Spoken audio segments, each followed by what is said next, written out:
Welcome back to Anonymous Lens. Today, we have a harrowing account from inside the Church of Scientology's Pacific Area Command, also known as the PAC, and Rehabilitation Project Force, also known as the RPF. This testimony sheds light on the conditions and experiences faced by members. Let's dive in. The following is a series of letters that were part of the 2009 FBI investigation against the Church of Scientology, case ID number 50 LA254214. On August 23, 2011, a packet was received. The packet included 13 printed internet posts entitled the RPF Insider Newsletter. The posts were dated from October 1, 2004 and ended June 22, 2005.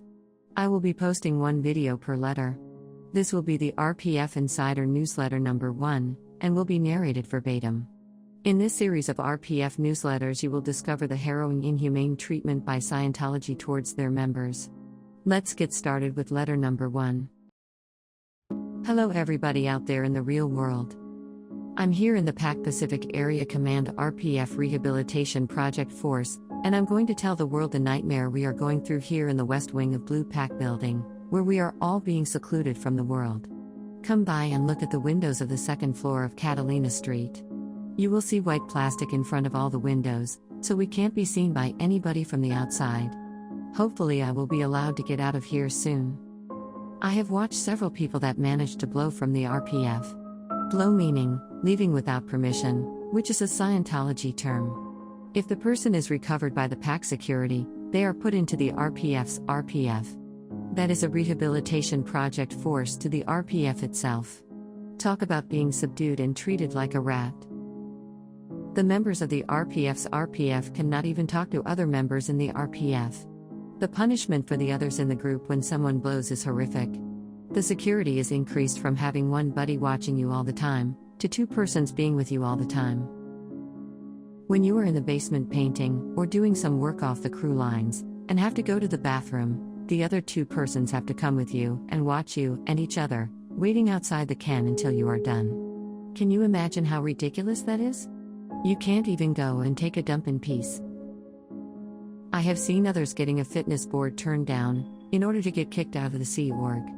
There is an elaborate administrative procedure to be allowed to leave. One must have a severance pay of tiny $500 to be allowed to leave. Can you believe it? After all those years of trustworthy service to the Sea Org, you get $500, and are kicked out into the street. I have no clue what it costs to live in the real world these days, but I believe the $500 will last about 1 week. I think a month's rent in LA is something like $800 to $1,000. Is that right? Having worked day and night for many years as an executive, helping others and following orders, we get $500.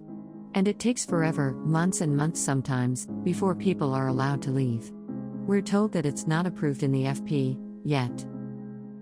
FP financial planning, done once a week, and the money is then dispersed to what it is approved for.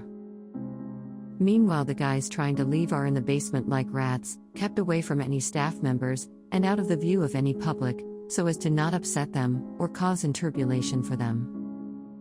We are in the basement scraping paint off the floor, 10 hours a day, painting old dusty pipes with color coding, which is being glorified with we are doing great work that the staff will be proud of. Who cares if the damn pipes in the basement are red, green, blue, or black? There are many people that have been dismissed from Gold and sent to the RPF. Probably they didn't get along with the management, or David Miscarriage, I purposely misspelled. I think they are getting rid of the smart and clever guys that are a threat to expose David Miscavige's international fraud and police organization. If you have taken any services in the past, or wonder where some people in the Sea Org are these days, I will list out for you, from the top of my head, who is right now here in the RPF, or recently graduated, or who has recently blown, or has been SP declared, or fitness boarded out of the Sea Org, with a probational SP declare. This is something new that has been invented. Another piece of squirrel administrative technology. Nobody can find a reference what that is. One is declared a suppressive person on a probational basis. One still has to make good, do the steps A to E, and a personalized re-entry program, to be able to come back. But one is not officially SP declared on the standard lines with an issue that goes to everyone. If every SP declare was published, lots of Scientologists would be interpolated, because there have been so many. Basically, one is told to shut up, and if you make any noise you will get declared. Anyway, I'm not afraid to tell everybody about this, as I will probably be SP declared the second they find out. Who it is that is writing this in the RPF? Thank God I have a friend that is helping me to get the information out to the world, so something can be done about this. Let's see how long it will take for the smart guys at INT and OSA to figure out who it is that is helping me. Well, I think PAC security better get on the stick or they will be losing some sleep, and have some extra work to do. I have a lot more to say, and I can tell you a lot about all these people's lives and dilemmas. I have enough to write a book, which I plan to do, as soon as they kick me out. Stay tuned for further updates. This is the first letter. I hope you stay tuned for the letters that follow. I will not expose the list of names in the letter to protect their privacy. The letters that follow get more disturbing, so stay tuned. Thank you for being here. Please comment, like, share, and subscribe. I'll see you on the next video. Disclaimer. Copyright disclaimer. Under Section 107 of the Copyright Act 1976, allowance is made for fair use for purposes such as criticism, comment, news reporting, teaching, scholarship, education, and research. Fair use is a use permitted by copyright statute that might otherwise be infringing.